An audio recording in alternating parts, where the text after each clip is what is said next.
Using Venmo on Amazon is a convenient way to make payments for your purchases.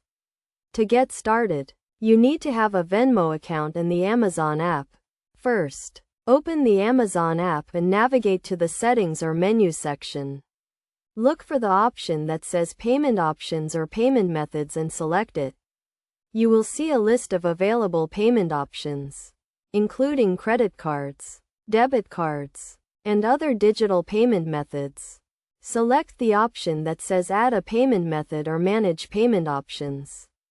Scroll down to the section that says Digital Wallets or Mobile Payments and look for the Venmo option. Select Venmo as your preferred payment method and you will be redirected to the Venmo website or app to authorize the connection.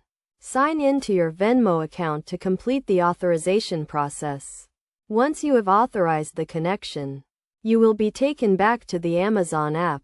Your Venmo account is now linked to your Amazon account and you can use it to make payments for your purchases. When you are ready to check out, select Venmo as your payment method. You will be prompted to sign in to your Venmo account to confirm the payment. Enter your Venmo login credentials to authenticate the transaction. Once you have authenticated the transaction, the payment will be processed and you will receive a confirmation notification from both Amazon and Venmo. It is essential to note that you need to have a sufficient balance in your Venmo account to complete the transaction. If you do not have enough funds, you can add money to your Venmo account using a debit card, credit card, or bank account. Using Venmo on Amazon is a secure and convenient way to make payments.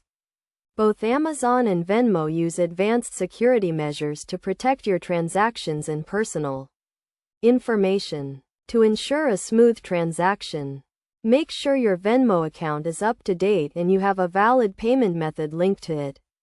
By following these steps, you can easily use Venmo on Amazon to make payments for your purchases. This payment method is a great option for those who prefer to use digital wallets or mobile payments. It is also a good idea to keep track of your transactions and balances to avoid any issues with your payments.